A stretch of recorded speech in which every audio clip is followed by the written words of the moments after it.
What up? It's your boy Dick Incredible, man, and this is 911 Lone Star, Season 3, Episode 11, Prince Albert in a Can. Cool title, by the way. But can I just say, this episode was God's plan. Let's talk about it, man. Yo, fight until you make it, yo, don't think it, no, just take it. Don't wait for someone to break it, take control, then don't just fake it. Hey, you can make it happen, you just gotta take some action. Take the ship and be the captain. I love 911 Lone Star, man. Don't get me wrong. I love 911. I love both series as a whole, actually. But it's just 911 Lone Star just does it a little bit different. And I like them for different reasons for each one because they both handle whatever they're doing wonderfully. But 911 just gives it a little bit more serious note. And 911 Lone Star has a little bit more free liberties at will. If you kind of understand what I'm saying. Like it's serious when it needs to be serious, like it was this episode in certain scenes. But like when it's time to really joke, they really just kind of lay in on the jokes. And with 911, it's not so much as joking material as in, it's kind of like if you get the joke, you get the joke. But with 911 Lone Star, it's kind of just out there on the surface for everyone to actually see and kind of just take in. And I love that, man. This episode was great. We see that this episode started with like the 911 call where Grace is kind of taking in this call and she hears a baby, and that just instantly triggers her, because she thinks about her own daughter, and she doesn't ask like the necessary questions that she normally would have asked before.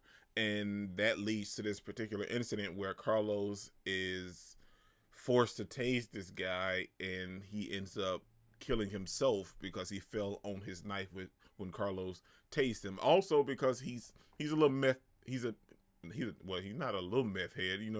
He's a meth head, and he's a little on the edge when the whole thing takes place. And what we learned this episode is that he was actually swatted from someone else, and that's how all this came about. But because of the dude dying, Grace and Carlos felt a particular type of way this episode. They felt like their power was taken from them, and this was really messing with Grace and Carlos. But Judd was the main boss this episode, man. Judd told him, hey, you feel like you got it? This ain't on you. You feel like you lost your power? Go get it back. You do something. And boy, did she. Oh my gosh, this episode was great. I didn't know that I needed a Carlos and Grace team up until I actually got that Carlos and Grace team up. It was awesome. And they end up teaming with Athena because the case actually took place in Los Angeles. And they had to have Athena's assist with the case. What I loved is that they highlighted the gaming world, if you will, and the streaming world.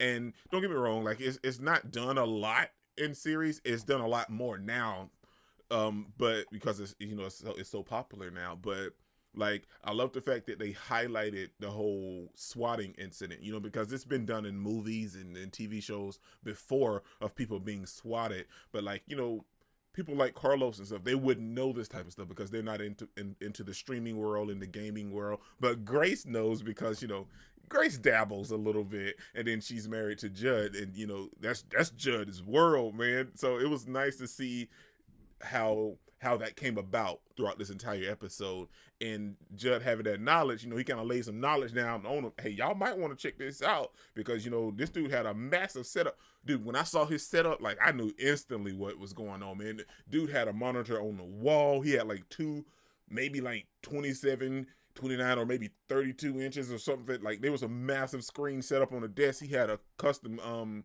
computer over here.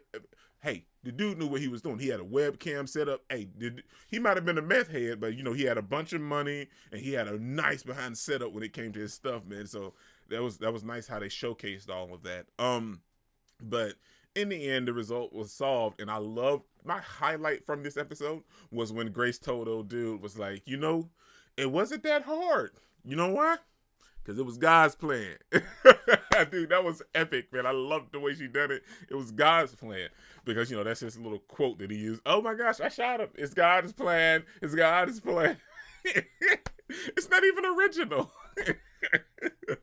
But anyway, man, that happened and that was great. I loved it. But we see after that, well, not after that, but throughout the rest of the episode, Owen and Catherine are on another date, and she had to have this whole political thing going on with the governor about, you know, them cutting back on, I want to say oil or land. I mean, I watched it. Yeah, but I didn't care about that particular moment. I mean, because it had me feeling some type of way, because I get Catherine want to stand up for herself, but it's very strange because, like, she didn't want Owen to do that. And I get it. I understand the logic behind it, because, you know, she's the woman in this industry, you know, like the political aspect industry or whatever. So she's dealing with this stuff constantly. She doesn't want to make a big deal out of it. And although she doesn't, and Owen decides to make a big deal out of it and punch the dude, now I feel like because he did that, now it led to everything that happened in this episode pertaining to Catherine and Owen, with her being tricked,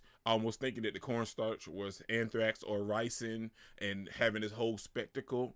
But I did like the fact that she admitted that, you know, I didn't want you to save me in the beginning, but, you know, when that's all I could think about was you saving me when the powder went off in her face.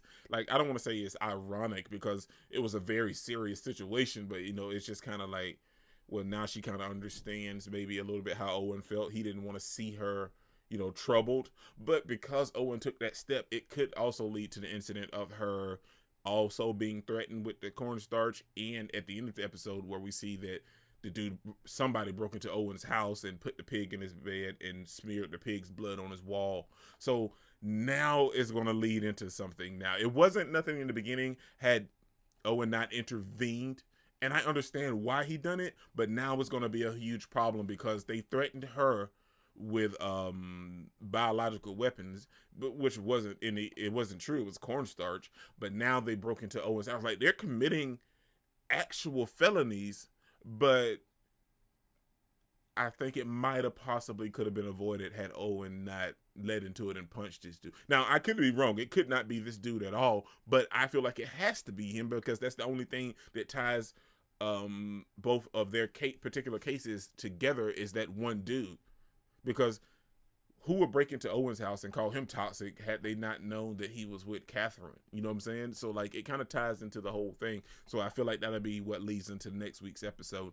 We see that one moment in this episode that it really kind of took me by surprise, that I just really laughed out loud, if you will, is when Owen's talking to Tommy and Paul and was like, well, yeah, you know, I just really I'll never understand women. And Paul was like, I know, brother. What? Owen looks at him like, what? Are you serious? It's just the little things with this episode, man, that was great, that I really enjoyed. And overall, it was a great episode. I did feel for Carlos, but now I feel like, you know, this is his second case that he kind of really solved. It's time for him to at least take the detective's exam to try to move up to be a detective. I mean, you're right there, Carlos. You're doing all the work. But I love the fact that Athena, I know I say that a lot, don't I? I love the fact, I say that a lot. But anyway, I love the fact that Athena told him there's no just a patrol officer, you know what I'm saying? Because he went above and beyond. He didn't have to do this.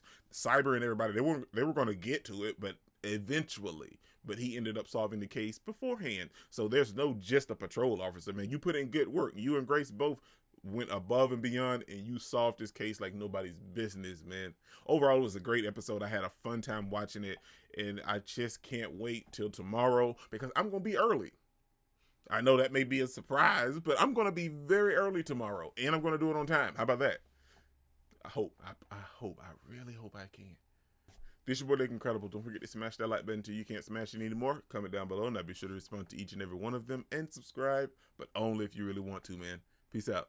I cannot complain because today, I'm doing my